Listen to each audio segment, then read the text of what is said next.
ಆಚೆ ಕಡೆ ಇಡಿ ಈಚೆ ಕಡೆ ಇಡಿ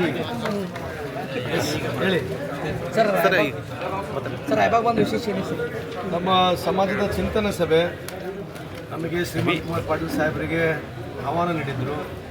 ಹಾಗಾಗಿ ಸಮಾಜ ದೃಷ್ಟಿಯಿಂದ ಮುಂದೆ ನಮ್ಮ ಯುವ ಪೀಳಿಗೆಗೆ, ನಮ್ಮ ಸಮಾಜದ ಯುವ ಪೀಳಿಗೆಗೆ ಏನು ಅನುಕೂಲ ಆಗಬೇಕಂತಕ್ಕಂಥದ್ದು ಒಂದು ಚಿಂತನೆಯಲ್ಲಿ ಬರೀ ಮರಾಠ ಸಮಾಜ ಅಷ್ಟೇ ಅಲ್ಲ, ಎಲ್ಲ ಸಮಾಜಗಳ ಜೊತೆಗೆ ಬೆರೆತು ಹೋಗಬೇಕು ಅಂತಕ್ಕಂಥ ಆ ಒಂದು ವಿಚಾರ, ಆ ಒಂದು ದೃಷ್ಟಿಕೋನದಿಂದ ಈ ಚಿಂತನ ಸಭೆಗೆ ನಾವು ಬಂದಿದ್ದೇವೆ. ಸರ್ ಕಿಟ್ಗಳಿಗೆ ಕಾರ್ಮಿಕ ಎಲ್ಲರೂ ಹೊಂಟಾವು ಕಿಟ್ಗಳು ಸರ್. ಕಾರ್ಮಿಕ ಕಿಟ್ಗಳು ಸರ್, ಕಾರ್ಮಿಕರು ತಲುಪಲ್ಲ ಸರ್, ಬೇರೆಯವ್ರು ತಲುಪಂತ ಒಂದು ಆರೋಪ. ಆ ಥರ ಇದ್ದರೆ ಕೂಡ ಹೀಗೆ ಚೆಕ್ ಮಾಡಿ ಹೇಳ್ಬಿಡ್ತೀವಿ. ಸರಿಗೆ ಬಿಹಾರದಿಂದ ಕೆಲವೊಂದು ಬಿಡಲಿ ಫಸ್ಟ್ ಆ ಥರ ಏನಾಗುತ್ತೆ ಇರೋದಿಲ್ಲ. ಈ ಥರ ಕಂಪ್ಲೇಂಟ್ ನನಗೆ ಎಲ್ಲೂ ಬಂದಿಲ್ಲ, ಮೊದಲನೇ ಬಾರಿಗೆ ತಾವು ಕಂಪ್ಲೇಂಟ್ ಹೇಳ್ತಾ ಇದ್ದೀವಿ. ಯೂಶಲಿ ಕಿಟ್ಗಳು ಕಮ್ಮಿ ಸಿಗ್ತಾವಂತ ಕಂಪ್ಲೇಂಟ್ ಇರುತ್ತೆ. ನೀವು ಕಾರ್ಮಿಕರಿಗೆ ಬಿಟ್ಟು ಬೇರೆ ಸಿಗ್ತಾ ಇದೆ ಅಂತ ಹೇಳ್ತಾರೆ. ನಮ್ಮಲ್ಲಿ ಕಾರ್ಮಿಕ ಅಧಿಕಾರಿಗಳು ಇಲ್ಲ ಸರ್.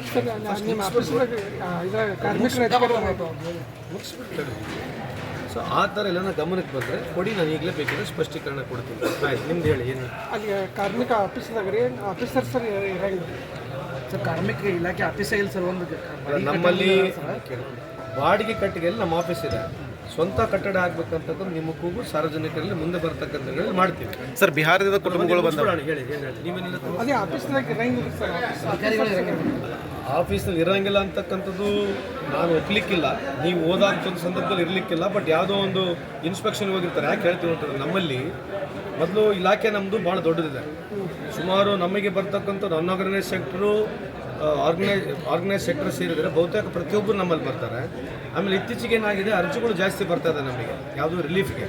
ಸೊ ರಿಲೀಫಿಗೆ ಅರ್ಜಿ ಬಂದಾಗ ನಾವೇನು ಮಾಡ್ತಾ ಇದ್ದೀವಿ, ಅವರಿಗೆ ಸಮರ್ಪಕವಾಗಿ ಅವ್ರ ಮನೆಗೆ ಹೋಗ್ಬೇಕು. ಅವರು ಯಾರು ಆಫೀಸ್ ಹಚ್ಕೊಂಡು ಹೋಗಿ ಕಟ್ಟಡ ಕಾರ್ಮಿಕರ ಕೆಲಸ ಮಾಡ್ತದನಿಲ್ಲ, ಅಥವಾ ನಾವು ಯಾವುದೇ ಒಂದು ಫಲಾನುಭವಿಗೆ ನಾವು ಕೊನೆಯದಾಗಿ ಅವನಿಗೆ ದುಡ್ಡು ಕೊಡಬೇಕಂದಾಗ ರೀಚೆಕ್ ಮಾಡಿಸ್ತಾ ಇದ್ದೀವಿ. ಆ ಸಂದರ್ಭಕ್ಕೆ ಬೇಕಿದ್ರೆ ಇರಲಿಕ್ಕಿಲ್ಲ ಅಂತ ನನ್ನ ಭಾವನೆ ಇದೆ. ಬಟ್ ಆದರೂ ನೀವು ಹೇಳಿದ್ರೆ ಚೆಕ್ ಮಾಡಿ ನೋಡ್ತೀವಿ ಸರ್. ನಿಜವಾದ ಫಲಾನುಭವಿಯಲ್ಲಿ ಸೌಲಭ್ಯ ದೊರೆತಾ ಇಲ್ಲ ಕಾರ್ಮಿಕರಿಗೆ. ನೀವು ಬಹಿರಂಗವಾಗಿ ಹೇಳೋದ್ರಿಂದ ನಾವು ಒಪ್ಕೊಳ್ಳಂಗಿಲ್ಲ. ಯಾಕಂತಂದರೆ ನಮ್ಮಲ್ಲಿ ಯಾರು ರಿಜಿಸ್ಟರ್ಡ್ ಇರ್ತಾರೋ ಅವ್ರಿಗೆ ಕೊಡತಕ್ಕಂಥದ್ದು ಇದು ಮೊದಲಿಂದ ಬಂದಿರತಕ್ಕಂಥ ಪದ್ಧತಿ ಇದೆ. ಈಗ ಯಾರಿಗೆ ಸಿಗ್ತಾ ಇಲ್ಲ ಅಂತ ಹೇಳಿದ್ರೆ ನಾನೇನು ಹೇಳ್ಬೋದು. ನೀವು ಸಾರ್ವಜನಿಕವಾಗಿ ಸಿಗ್ತಾ ಇಲ್ಲ ಅಂತ ತಕ್ಷಣ ನಾನು ಹೆಂಗೆ ಹೇಳಿ? ನಿಮ್ಮ ಹತ್ರ ಕೆಲವೊಂದು ಇದಾರ ಸರ್ ಕಾರ್ಮಿಕರ, ಅದಕ್ಕೆ ಅವ್ರಿಗೆ ಕಿಟ್ಗೋಸ್ಕರಾಗಿ 30 ಲಕ್ಷ ಕಾರ್ಮಿಕರಿದ್ದಾರೆ. ನಾವು ಯಾವುದೇ ಒಂದು ಸ್ಕೀಮ್ ಮಾಡಿದಾಗ ಹಂತವಾಗಿ ಮಾಡ್ತೀವಿ, ಹಂತವಾಗಿ ಹೋಗುತ್ತೆ. ಅವ್ರು ಹೇಳ್ತಕ್ಕಂಥ ಕೂಗು ಸರಿ ಇದೆ, ಸಿಕ್ಕಿಲ್ಲ ಅಂತಕ್ಕಂಥದ್ದು ಕೂಗಿದೆ. ಬಟ್ ಅದೇನಾದರೂ ಲಿಮಿಟೆಡ್ ಇರ್ತದೆ. ಈಗ ಫಾರ್ ಎಕ್ಸಾಂಪಲ್ ಉದಾಹರಣೆಗೆ 10,000 ಜನ ಇರುತ್ತೆ ಕಂಡ್ರೆ, ನಾವು ಈ ವರ್ಷದಲ್ಲಿ 2,000 ಕಿಟ್ ಕೊಡ್ಬೋದು. ಮತ್ತು 2,000 ಕಿಟ್ಟು 1 ವರ್ಷಕ್ಕೆ ಕೊಟ್ಟರೆ 5 ವರ್ಷ ಬೇಕು ನಮ್ಮೆಲ್ಲ ಫಲಾನುಭವಿಗಳು ಮುಟ್ಲಿಕ್ಕೆ. ಸೊ ಹಂಗಾಗಿ ಅವ್ರಿಗೆ ಸಿಕ್ಕಿರ್ಲಿಕ್ಕಿಲ್ಲ. ಯಾರು ಹಾಕಿದ್ದಾರೆ, ನಾವೇನು ಫಿಕ್ಸ್ ಮಾಡಿರ್ತೀವಿ ಟಾರ್ಗೆಟ್, ಆ ಫಿಕ್ಸ್ ಅಚೀವ್ ಮಾಡ್ತಾ ಇದ್ದೀವಿ ಸರ್. ಬಾಲ ಕಾರ್ಮಿಕರ ಇಟ್ಟಂಗಿ ಬಟ್ಟೆಯಲ್ಲಿ ಮತಾಲಿಯಲ್ಲಿ ಕೆಲಸ ಮಾಡ್ತಾರೆ ಸರ್. ಗಾಣ್ಮನಿಗಳಲ್ಲಿ ಸರ್ ಬಿಹಾರದಿಂದ ಬಂದಂಥ ಪದ್ಧತಿಯನ್ನು ತಡೆ ಕಟ್ಟಬೇಕಂದ್ರೆ ನಿಮ್ಮದು ಅಷ್ಟೇ ಜವಾಬ್ದಾರಿ ಇದೆ. ನೀವು ನೋಡ್ಬಿಟ್ಟು ಸುಮ್ಮನೆ ಇರಬಾರ್ದಲ್ಲ ಸರ್. ಈಗ ಡ್ರಿಂಕ್ಸ್ ಮಾಡಿ 3 ವರ್ಷ ಹೊಡೆದು ಸರ್. ನಾನೇನು ಬೇರೆ ಮಾತಾಡ್ತೀನಿ ಪಟ್ಟಣದಲ್ಲಿ ಹೇಳಮ್ಮ. ಅವ್ನು ಕುಡಿದ್ರೆ ನಾನು ತಡೆಗಟ್ಟಕ್ಕಾಗತ್ತೇನಪ್ಪ?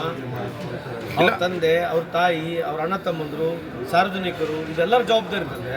ಇವರು ಕಾರ್ಮಿಕರ ಪದ್ಧತಿ ಬಗ್ಗೆ ನಾವು ನೋಡಿದಾಗ ಅದರ ಬಗ್ಗೆ ನಾವು ಹೋಗಿ ಜನಕ್ಕೆ ಅವರಿಗೆ ಮಾಹಿತಿ ಕೊಡ್ತಕ್ಕಂಥದ್ದು, ಅಥವಾ ನಿಯರೆಸ್ಟ್ ಯಾರು ಪೊಲೀಸ್ ಇದ್ದಾರೆ ಅಥವಾ ನಿಯರೆಸ್ಟ್ ಯಾರು ಡಿಪಾರ್ಟ್ಮೆಂಟ್ ಇದೆ, ನೀವು ಸ್ವಲ್ಪ ನಮ್ಮ ಮುಂಜಾಗ್ರತವಾಗಿ ಹೇಳಿದ್ರೆ ಖಂಡಿತವೂ ನಾವು ಕ್ರಮ ತಗೊಳ್ತೀವಿ. ಇದು ಸೋಷಿಯಲ್ ಈವಲ್ ಆಗಿರ್ತಕ್ಕಂಥದ್ದು. ಆ ಕುಟುಂಬಗಳು ಬಂದಿದ್ದವ್ರೀಗ ಬಿಹಾರದಿಂದ ಉತ್ತರ ಪ್ರದೇಶದಿಂದ ಅಂಥ ಕುಟುಂಬಗಳಿಗೆ ಚಿಕ್ಕ ಮಕ್ಕಳಿಗೆ ವಿದ್ಯಾಭ್ಯಾಸ ಕುಂಠಿತ ಆಗ ಸರ್. ಅವರು ಅಲ್ಲೇ ಕೆಲಸ ಮಾಡ್ಕೋತಿದ್ದಾರೆ. ಬಿಸಿ ಬೆಲ್ಲ ಅದು ಇದು ಇರ್ತೈತೆ ಆಯಿಲ್ ಅದು ಅಂಥದ್ರಾಗ ಅವರು ವಿದ್ಯಾಭ್ಯಾಸ ಬಗ್ಗೆ ಅಲ್ಲ, ಇದು ನೀವು ಹಿಂಗೆ ಸುಮ್ಮನೆ ಒಂದು ಎಕ್ಸಾಂಪಲ್ ತೊಗೊಂಡು ಹೇಳಿದ್ರೆ ನಾನು ಏನು ಮಾಡೋಕ್ಕಾಗಲ್ಲ. ಇಲ್ಲ ಸರ್, ಭಾಳ ಬಂದವ್ರು ಸರ್ ಅಂಥ ಕುಟುಂಬ. ಅದು ಕಂಪ್ಲೇಂಟ್ ಕೊಡಬೇಕು. ಈಗ ನಾನು ಬೆಂಗಳೂರಲ್ಲಿ ಇರ್ತೇನೆ, ನಾನು ಇಲ್ಲಿ ಬಂದಿದ್ದೇನೆ, ಕಂಪ್ಲೇಂಟ್ ಕೊಟ್ಟಿರ್ತಕ್ಕಂಥದ್ದು ವಿಚಾರ ಇದ್ರೆ ನಾನು ಈಗ ಕೇಳ್ಬೋದು. ಈ ನಮ್ಮ ಭಾಗಕ್ಕೆ ಭಾಳದವ್ ಸರ್ ಅಂತ ನೋಡ್ರಿ. ಇಲ್ಲ ಮತ್ತೆ ಈಗ ನಿಮ್ಮದು ಅಷ್ಟೇ ಜವಾಬ್ದಾರಿ ಇದೆ, ನಂದು ಜವಾಬ್ದಾರಿ. ನೋಡ್ರಿ, ಮಕ್ಕಳಿಗೆ ಶಿಕ್ಷಣ ಕಲಿಸ್ತಕ್ಕಂಥದ್ದು ಸರ್ಕಾರ ಜೊತೆಗೆ ಸಹಕಾರ ಯಾರು ಮಾಡಬೇಕು? ಸಾರ್ವಜನಿಕರು ಮಾಡಬೇಕು. ಸೊ ಆ ವಿಷಯದಲ್ಲಿ ಯಾವುದೇ ಸರ್ಕಾರಗಳು ಬಂದರೆ ಮಾಡ್ತೀವಿ. ನೀವು ನಮಗೆ ಮುಂಜಾಗ್ರತವಾಗಿ ನಮಗೇನ ಮಾಹಿತಿ ಕೊಟ್ಟರೆ ಅದನ್ನು ಸರಿನೂ ಪಡಿಸ್ತೀವಿ. ನಿಮ್ಮ ಸಲಹೆಗಳು ಏನಿದ್ರು ಕೂಡ ಅದನ್ನು ಸ್ವೀಕಾರ ಮಾಡ್ತೀವಿ. ಸರ್ ಖಾಯಂ ತಾಲೂಕು ಆಫೀಸರ್ ಸರಿಯಾಗಿಲ್ಲ ಸರ್. ರಾಯಬಾಗ್ತಿಲ್ಲಿ ಪ್ರಭಾರಿ ಬರ್ತಾರೆ, ಪ್ರಭಾರಿ ಇದ್ದಾರೆ ಸರ್. ಅದಕ್ಕೆ ಸರ್ ಬರ್ಬೋದು.